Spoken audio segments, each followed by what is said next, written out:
198 ವಾರ್ಡ್ಗಳಿಗೆ ಎಷ್ಟು ಜನ ಇಂಜಿನಿಯರ್ ಇದ್ದಾರೆ ಅಂತ. ಒಂದೊಂದು ವಾರ್ಡ್ಗೆ ಒಬ್ಬೊಬ್ಬ ಇಂಜಿನಿಯರ್ ಇರಬೇಕು ಕಾನೂನು ಪ್ರಕಾರ.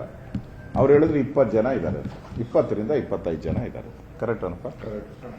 20ರಿಂದ 198 ವಾರ್ಡ್ಗೆ ಪ್ರತಿ ವಾರ್ಡ್ ಅಂದ್ರೆ 198 ಜನ ಇರಬೇಕು. ಅಲ್ಲಿಗೆ ಎಷ್ಟು ಶಾರ್ಟೇಜು?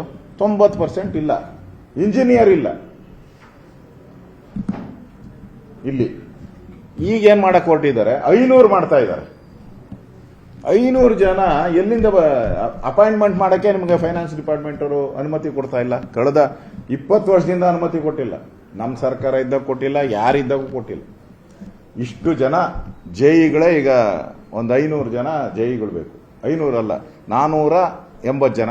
ನಿರ್ಭೀತ, ನಿಷ್ಪಕ್ಷಪಾತ, ವಿಶ್ವಾಸಾರ್ಹ ಸುದ್ದಿಗಳಿಗೆ ಮತ್ತೊಂದು ಹೆಸರಾಗಿರುವಂತ ನ್ಯೂಸ್ 18 ಕನ್ನಡ ಈಗ ಆಪ್ನಲ್ಲೂ ಲಭ್ಯವಿದೆ. ದಯವಿಟ್ಟು ಇಲ್ಲಿರುವ QR ಕೋಡ್ ಅನ್ನ ಸ್ಕ್ಯಾನ್ ಮಾಡಿಕೊಂಡು ಆಪ್ ಅನ್ನ ಡೌನ್ಲೋಡ್ ಮಾಡೋದಕ್ಕೆ ಮರಿಬೇಡಿ. ನಿಮ್ಮ ಬೆಂಬಲ ಹೀಗೆ ಸದಾ ನಮ್ಮೊಂದಿಗಿರಲಿ. ಧನ್ಯವಾದ. 20 ಜನ ಅವರೇ ಲೆಕ್ಕಕ್ಕೆ 20 ಇಟ್ಕೊಳ್ಳಿ.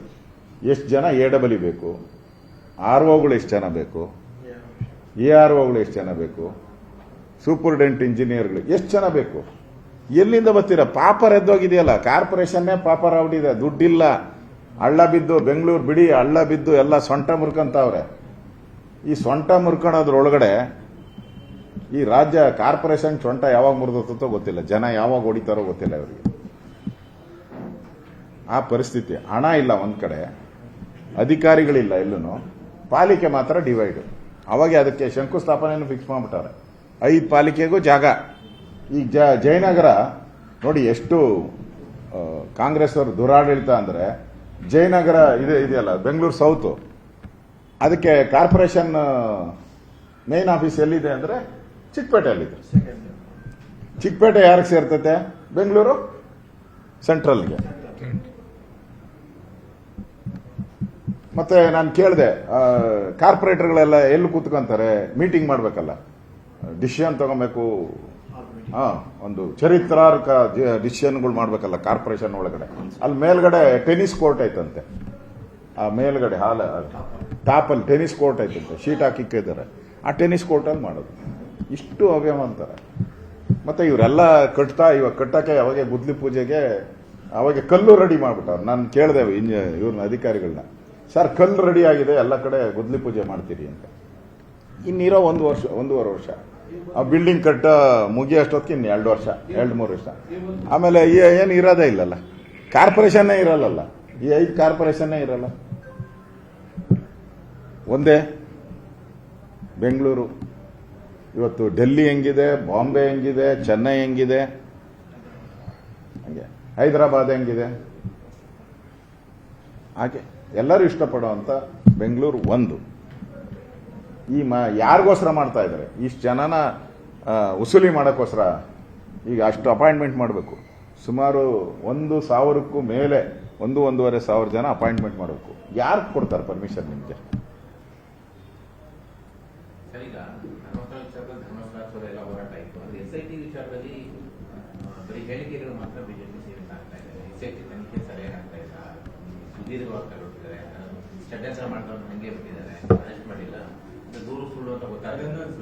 ಮೀಟಿಂಗ್ ಅಷ್ಟೇ ಆಗ್ತಾ ಇದೆ. ಅಧಿಕಾರಿಗಳು ಮೀಟಿಂಗ್ ಮಾಡ್ತಾರೆ, ಆಕ್ಷನ್ ಪ್ಲಾನ್ಗಳು ಆಗ್ತಾ ಇಲ್ಲ.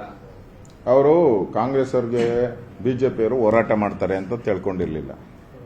ನಾವು ಯಾವಾಗ ಧರ್ಮಸ್ಥಳ ಚಲೋ ಅಂತ ಒಂದಲ್ಲ 4-5 ಹೋರಾಟ ಆಯ್ತು.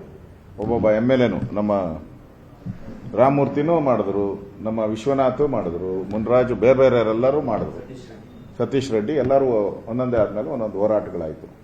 ಇದರಿಂದ ಭಯಭೀತರಾಗಿ ಅವರು ನನಗಿರೋ ಅಂತ ಮೆಸೇಜ್ ಪ್ರಕಾರ ಸರ್ಕಾರ ಯಾರ್ಯಾರು ಈ SIT ಮಾಡೋಕ್ಕೆ ನಮಗೆ ಅರ್ಜಿಗಳು ಕೊಟ್ಟಿದ್ರು ಮತ್ತೆ ರೆಕಮೆಂಡೇಶನ್ ಮಾಡಿದ್ರು, ಅವ್ರನ್ನ ಯಾರು ಮುಟ್ಟಬೇಡಿ ಅಂತ ಹೇಳಿದಾರಂತೆ.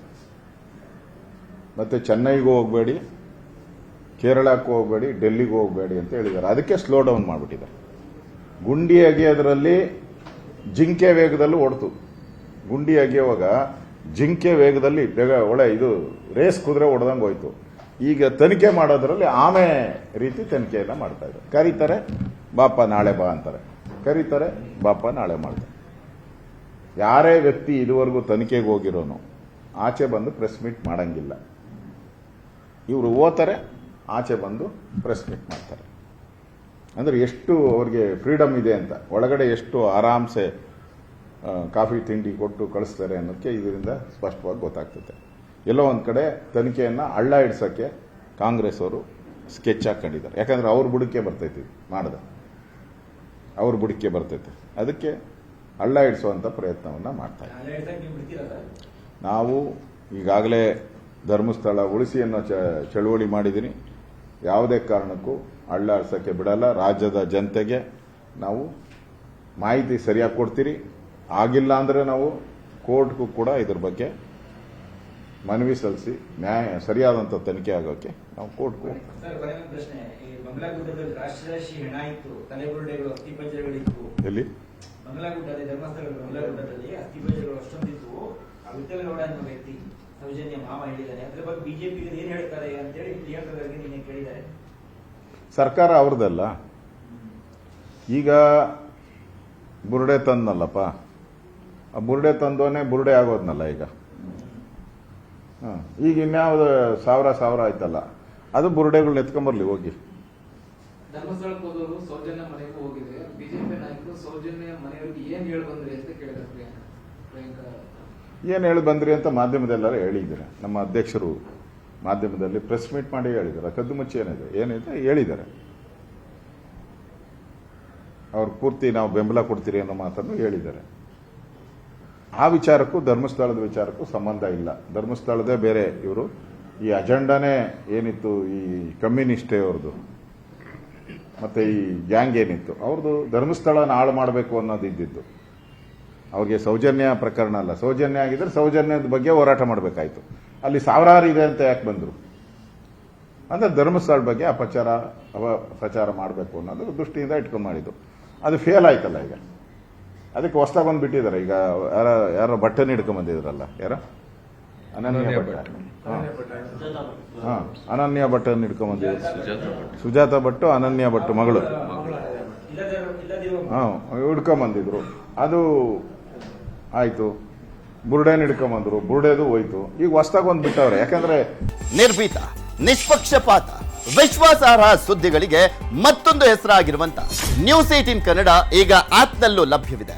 ದಯವಿಟ್ಟು ಇಲ್ಲಿರುವ QR ಕೋಡ್ ಅನ್ನ ಸ್ಕ್ಯಾನ್ ಮಾಡಿಕೊಂಡು ಆಪ್ ಅನ್ನ ಡೌನ್ಲೋಡ್ ಮಾಡೋದಕ್ಕೆ ಮರಿಬೇಡಿ. ನಿಮ್ಮ ಬೆಂಬಲ ಹೀಗೆ ಸದಾ ನಮ್ಮೊಂದಿಗಿರಲಿ. ಧನ್ಯವಾದ.